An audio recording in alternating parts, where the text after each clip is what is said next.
Querido Padre, estamos acá ya en esta tarde de domingo y queremos pedirte que tú hagas cautivos, Señor, a nuestros corazones y mentes, Señor, para escuchar de tu palabra, Señor, y para descubrir en ella y seguir descubriendo en ella, Señor, los secretos, Señor, que nos traen vida, Señor. Nos traen vida y vida en abundancia, Señor. Bendícenos, Señor, en este momento. En el nombre de Jesús, amén. Amén. Hoy día nosotros vamos a seguir revisando otro milagro de Jesús y vamos a ir al Evangelio de Mateo, ¿ya? La semana que viene vamos a ver un último milagro del Evangelio de Marcos. Después, la otra semana, vamos a ver un milagro que está en el libro de Lucas y con eso vamos a terminar lo que nosotros llamamos milagros de sanidad. Milagros en donde el Señor ha actuado en la vida de las personas, dándoles salud, ¿verdad? Quitando la discapacidad a personas discapacitadas, quitando demonios, quitando pesos, quitando cargas a las personas. Y después de eso, la serie sigue con 7 milagros llamados milagros de naturaleza. ¿Cuáles son estos? Bueno, es en donde el Señor calma la tempestad, donde el Señor camina por las aguas y otros más. Y entonces recién estaremos terminando esta serie de milagros de Jesús, ¿sí? El milagro de hoy día está en Mateo capítulo 9, en donde Jesús ha venido a lo largo del capítulo 9, ha sanado un paralítico. Después ha hecho al llamado a Mateo, que es un recaudador de impuestos, ¿verdad? Esto es muy interesante. Esto es, algún día, alguna hora tiene que salir en una prédica solo respecto a Mateo. Jesús pide a Mateo que lo siga, ha reprendido a los discípulos de Juan con relación al ayuno, ha hecho algunos otros milagros, hasta que llegamos al versículo 27 del capítulo 9 de Mateo. Y vamos a leer del 27 al 31. Dice así: Al irse Jesús de allí, 2 ciegos lo siguieron gritándole: «Ten compasión de nosotros, hijo de David». Cuando entró en la casa, se le acercaron los ciegos y él les preguntó: ¿creen que puedo sanarlos? Sí, Señor, le respondieron. Entonces les tocó los ojos y les dijo: que se haga con ustedes conforme a su fe. Y recobraron la vista. Y Jesús entonces les advierte con firmeza: asegúrense de que nadie se entere de esto. Pero ellos salieron para divulgar por toda aquella región la noticia acerca de Jesús. Eso también hemos estado viendo en los milagros de Marcos, ¿verdad? Jesús siempre dice: no vayan, quédense callados, vayan a la casa. Pero es imposible, como vimos un domingo, es imposible quedarse callado frente al hecho de que Jesús te ha transformado la vida, ¿verdad? Lo primero que llama la atención en este pasaje, en este relato, es que son varias las analogías con episodios anteriores de milagro. Los ciegos aquí son 2, curioso, ¿no? Como los endemoniados del capítulo 8. En el capítulo 8 son 2 endemoniados. Los ciegos gritan también como gritaban los endemoniados. Se repite también el concepto de fe que se ve en el capitán de Cafarnaúm, el asociar la fe con el milagro, que está en el capítulo 8. Está el mandato de silencio, que como decía es muy común en los relatos de Marcos, aunque estamos viendo a Mateo. Y el final, aquí, en donde dice: pero ellos salían para divulgar por toda aquella región la noticia acerca de Jesús, recuerda el versículo 26, arribita de donde empezamos a leer ahora, respecto a que lo sucedido se divulga por todos lados. En algunos relatos que nosotros hemos visto hasta ahora, algunos hablan de una fe comunitaria. Es la gente la que lleva al enfermo.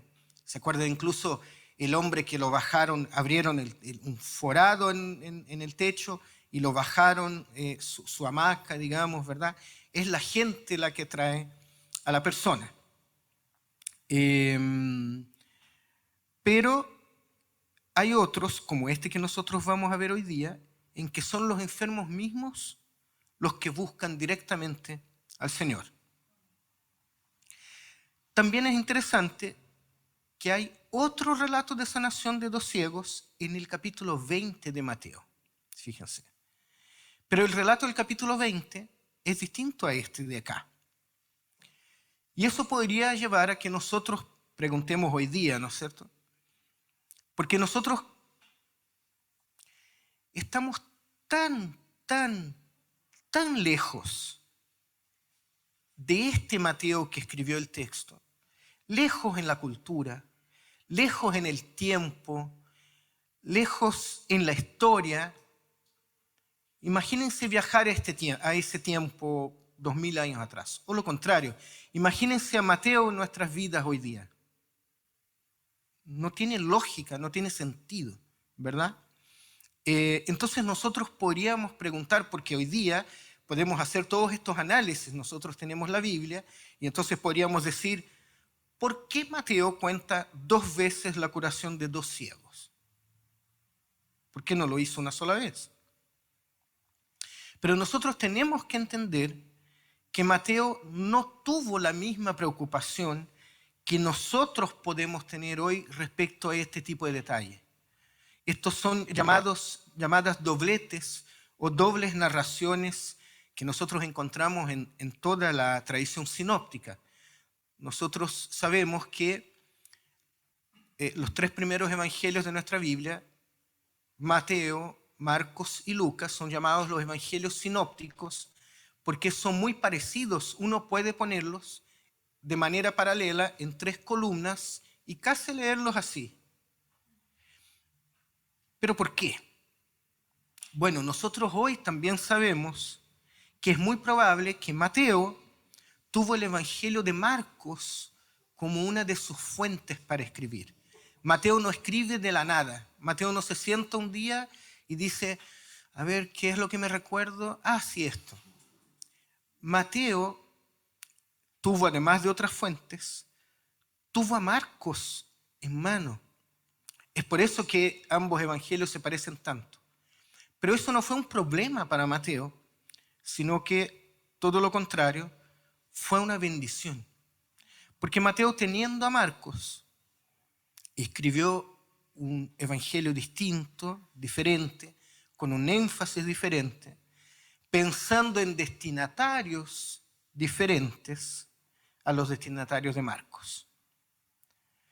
Entonces, Mateo no tenía idea de que cientos de años después, 2000 años después, nosotros, la iglesia actual, íbamos a poner un libro al lado del otro, como nosotros, la Biblia es un canon, ¿no es cierto? Es un listado de libros, pero Mateo no pensó en que nosotros íbamos a poner un libro al lado del otro y pensar a Dios, enseñar y vivir nuestro cristianismo en base a este recopilado que nosotros tenemos. Esto es muy tardío en el cristianismo. Entonces, Mateo no pensó el evangelio y el cristianismo de la forma que nosotros pensamos hoy día. Y menos Mateo pensó, no, yo no voy a poner esto acá porque Marcos ya lo puso. ¿Se fijan? Marcos ya lo escribió, no lo escribo yo. No, los evangelistas escribieron inspirados por Dios y plasman en el texto bíblico lo que a ellos les pareció interesante de ser recordado y rememorado una y otra vez por las generaciones siguientes. ¿Sí? Así que estos 2 hombres ciegos aparecen siguiendo a Jesús y gritándole, ten compasión de nosotros, hijo de David.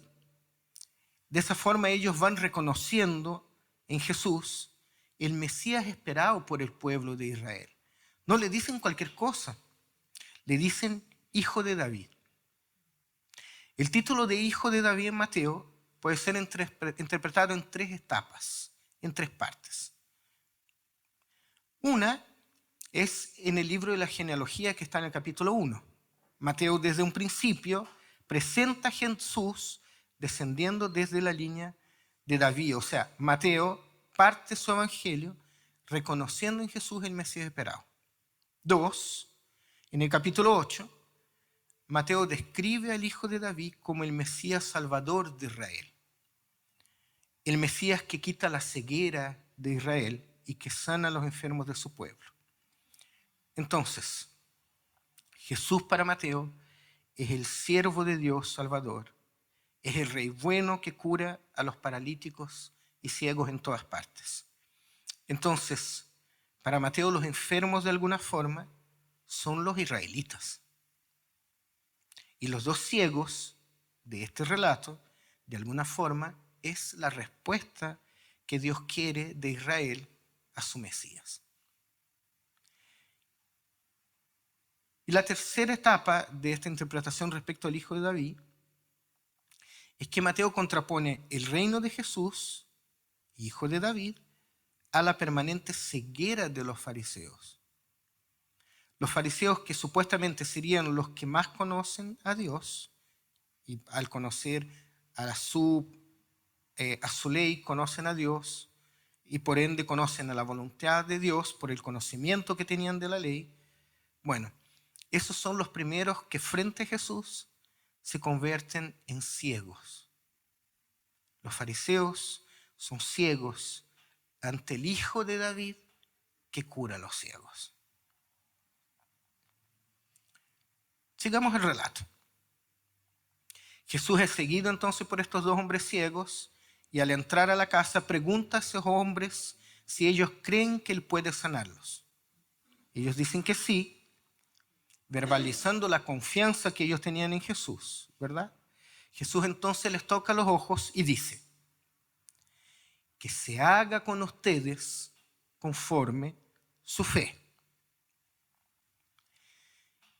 Y esto puntual es la principal novedad que nos presenta este relato. Jesús simplemente dice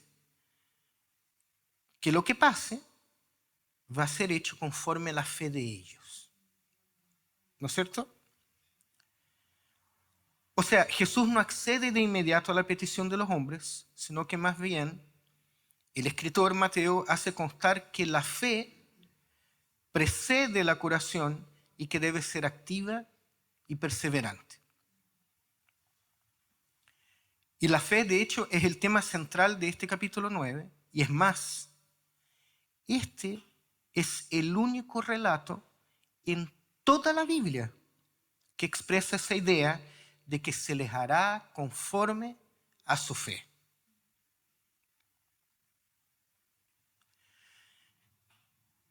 Entonces la pregunta que nosotros tenemos que hacer hoy día es esta: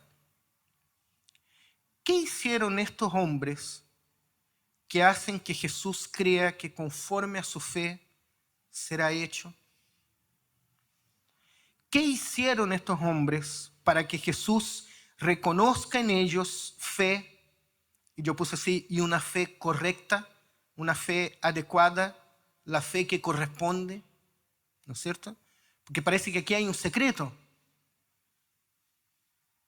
Ok, yo los voy a sanar, pero en realidad solo se les va a ser hecho conforme a su fe. Entonces todos nosotros nos preguntamos, yo quiero saber cuál es esta fe.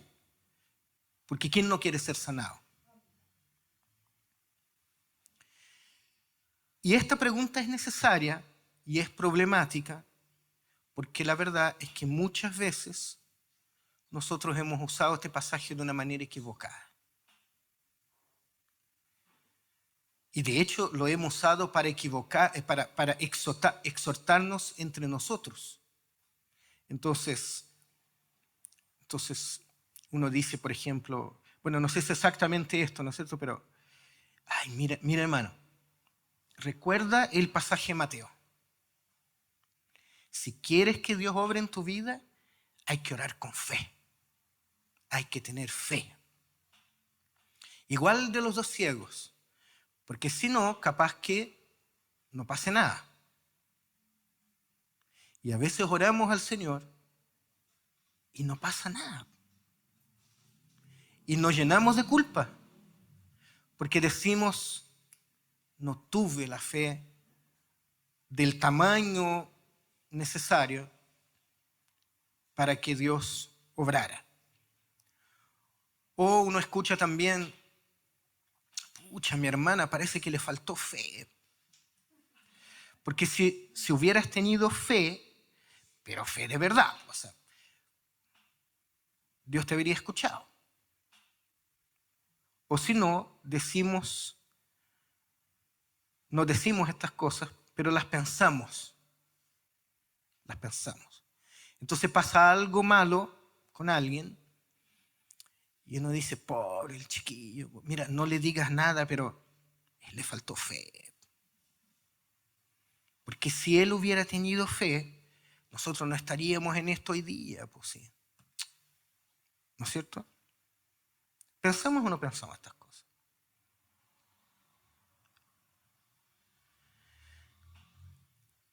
¿Realmente nos imaginamos a Dios así mirándonos con cara de hasta parte? Más. Por ahí estaríamos llegando. Ahí sí. Y lo hago. Y al de acá, a ver tu fe. Más o menos nomás. Lo siento. No te toca. Es que no te toca. No sirve que llores, no sirve que te desesperes, no sirve que pongas tu rodilla en el suelo. No te alcanzó, po. Así imaginamos a Dios. Nadie es capaz de imaginar a Dios así. ¿Será que realmente Dios está perversamente midiendo la fe de nosotros? Como si de nuestra fe dependiera el milagro. Porque es así que nosotros hemos interpretado este pasaje. Que la fe es la que genera el milagro. Entonces, lo aplico así a mi vida y si el milagro no sucede, tuvimos poca fe. Entonces terminamos formulando teorías sobre la fe. Fe tiene el que ora mucho, o fe es tener una actitud positiva frente a la vida. Fe es declarar positivamente que me va a ir bien. Y para algunos incluso la fe es un sacrificio. Entonces, tengo actos de fe, pero tengo actos de fe con sabor a trueque.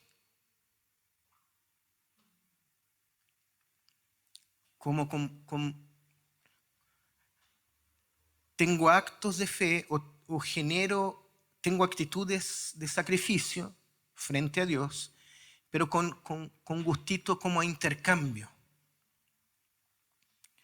Yo tengo fe en Dios, pero como yo sé que nada es gratis, porque de chiquitito yo sé que nada es gratis, porque la gracia de Dios es gratuita, ¿no es cierto? Pero como yo sé que nada es gratis, entonces yo le hago una manda, o yo me porto bien, yo doy el diezmo, porque yo quiero ser bendecido.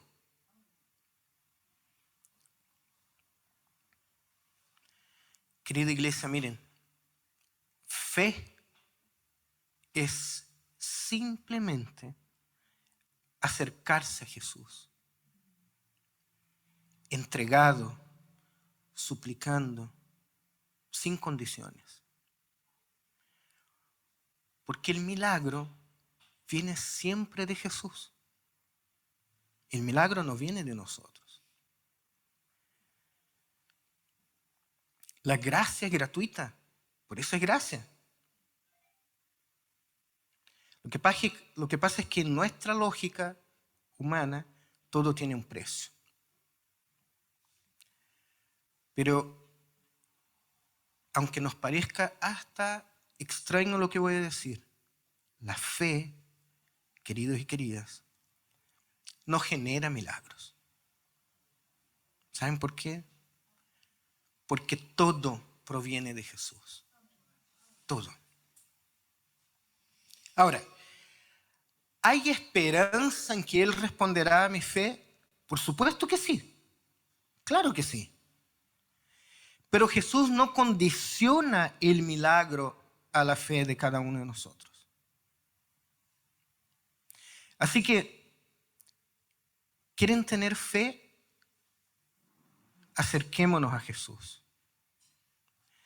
Pero no pensemos que por nuestra fe nosotros vamos a poder tomar a Jesús del brazo y exigirle algo. Es todo lo contrario. A Jesús nosotros siempre nos acercamos entregados y humillados, porque nosotros entendimos que fuera de Él no hay nada. Estos ciegos son personas que claman a Jesús, que lo buscan y que simplemente saben que no hay nada mejor que confiar en Dios. Eso es fe. La fe no es un sentimiento interior. La fe no es una pasión que sentimos. La fe es simplemente la búsqueda de Jesús. Y hoy también necesitamos tener fe como tuvo estos ciegos. ¿Pero qué es la fe? Fe, una vez más, es buscar a Jesús. Entonces, de alguna forma, nosotros tenemos que reconfigurar nuestra idea de fe. Tenemos que repensar lo que nosotros tenemos como fe. Porque para Jesús la fe es simplemente confiar en Él. Es entregarse. Y Jesús en su esencia es misericordioso y compasivo porque Dios es misericordioso y compasivo. Así que, querida iglesia, es equivocado pensar y usar este pasaje con la idea de que en el conforme a su fe será hecho, sea un condicional. Porque si nosotros pensamos así, entonces si tenemos poca fe, poco se va a hacer, y si tenemos mucha fe, mucho se va a hacer. No. Lo que está diciendo el texto es simplemente, ustedes tienen fe, ustedes me buscan, y conforme a eso, se les hará. ¿Se dan cuenta de la diferencia? Jesús no está diciendo a los ciegos, espérate un poquito, déjame ver cuál es la fe de ustedes, a ver si yo los sano. Lo que está diciendo Jesús es, ustedes me vienen siguiendo de allá, ya vi su fe. La fe de estos hombres fue seguir a Dios, fue seguir al Cristo. Ustedes me siguen, dice el texto. Y entrando a la casa le dicen, Jesús, hijo de David, ustedes saben quién soy. Ustedes me reconocen mucho antes que muchos otros. Y ustedes me han seguido. Conforme a esa fe que yo ya he visto que ustedes tienen, se va a hacer. La fe aquí, en Mateo, no es una condición futura. Jesús no está cuestionando si la fe de los ciegos les basta para recibir la sanación, sino que Jesús está constatando la fe de los hombres. Ten compasión de nosotros, hijo de David. ¡Qué declaración más hermosa! Pero fíjense en algo. Los demonios y también muchas personas reconocen en Dios, o sea, reconocen a Dios en la persona de Jesús. La diferencia es que para los demonios y para muchos Jesús es una amenaza, mientras que para los ciegos Jesús es esperanza, Jesús es vida. Así que la fe entonces no solo es el reconocimiento de quién es Jesús, sino que es la acción misma de buscar a Jesús. Porque una cosa es el conocimiento. Hay gente que tiene mucho conocimiento de quién es Jesús. Hay gente que ha leído la Biblia completa de principio a fin. Muchos saben las historias bíblicas. Muchos conocen muchos versículos de memoria, de hecho. Pero fe es otra cosa. Porque hay personas que de hecho no tienen un conocimiento profundo de Dios, como estos dos ciegos. Estos dos ciegos no son maestros, no son sacerdotes. De hecho, les digo algo que ya se lo comentamos en otros domingos. Probablemente estos ciegos no sean nadie en la sociedad judía del siglo I. Si ustedes creen que los discapacitados son tratados mal hoy día y que debieran tener más derechos y reconocimiento, piensen cómo debe haber sido hace 2000 años. Estos dos tipos no valían nada. Pero Jesús dice que ellos tienen fe, mientras que los fariseos no. ¿Por qué? Porque ellos buscan a Jesús.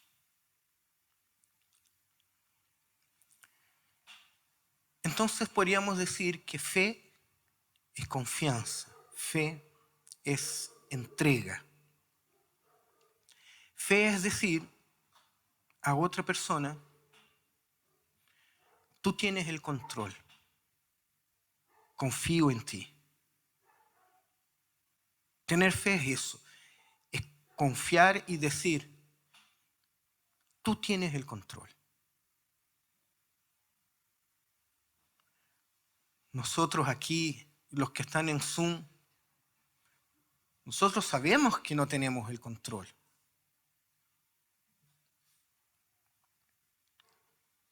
Nosotros hemos dicho eso aquí los domingos, en las actividades de la semana también, de hombres, de mujeres. No tenemos el control.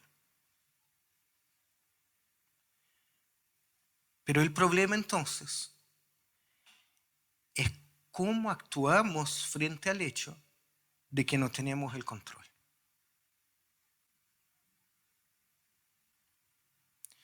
Miren, voy a pedir a Paola, va a proyectar un dibujo. Miren este dibujo, miren esta ilustración. ¿La habían visto antes? ¿Sí? Los más jóvenes sí. Yo la voy a... No es mía ni nada, está mucho en internet, en unos memes, pero yo la voy a usar hoy día, fíjense. Estos dos hombres van en la misma micro, en el mismo bus, ¿no es cierto? Uno se ve muy triste, preocupado, mirando las rocas, asustado con el camino, viendo todo oscuro, ¿no es cierto? Y el otro, del otro lado, va disfrutando el paisaje, mira las montañas, mira el sol, las nubes. Y de hecho va tan contento y va tan relajado que va grabando con su celular el paisaje. La siguiente diapo.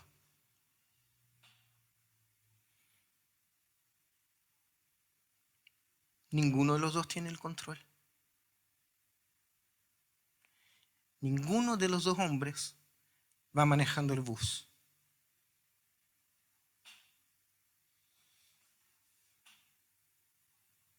Y los dos tienen una realidad muy parecida.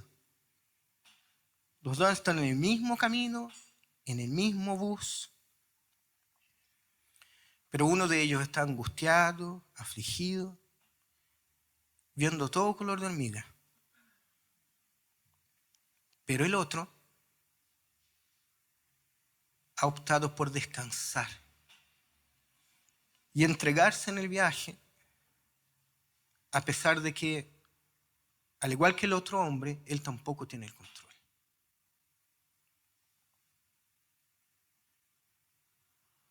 ¿Y nosotros?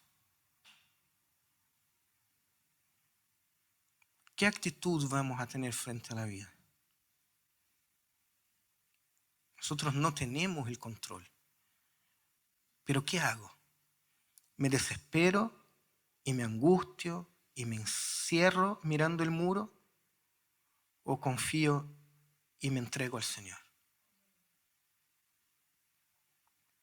Porque es verdad, nosotros no tenemos el control, pero nosotros sí sabemos quién tiene el control. Nuestro Señor tiene el control.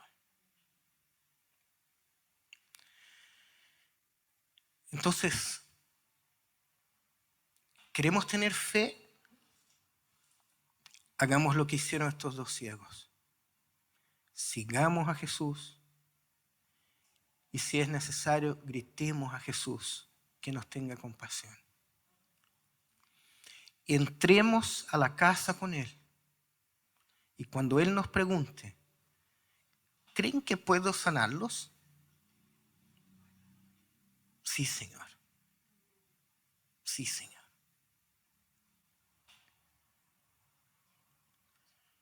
Nosotros no tenemos el control, queridos, queridas, pero nosotros sabemos quién tiene el control. Y Él nos conoce mejor que lo que nos conocemos nosotros mismos. Amén. Así que no usemos no andemos por la vida mirando, midiendo nuestra fe o midiendo la fe de los demás, sino que simplemente busquemos a Jesús. Entreguémonos a Él. Clamemos por Él. Y Él lo va a hacer. Y si no lo hace, bueno, Él tiene el control. Amén. Mi oración en esta tarde es que nosotros seamos como estos dos ciegos.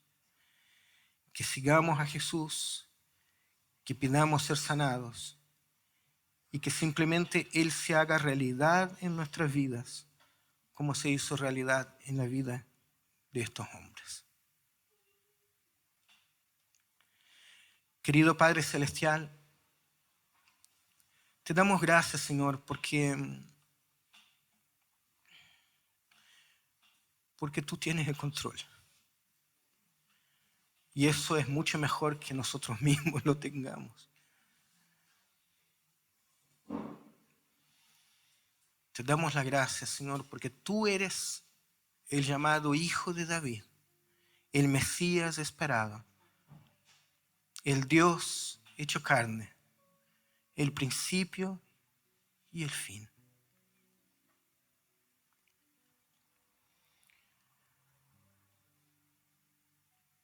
Ayúdanos, Señor, a tener fe. Una fe sencilla, una fe sincera, que te busca de día y de noche.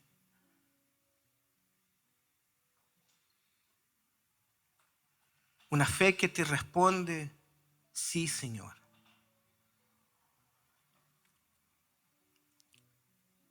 Una fe verdadera, Señor, de corazón.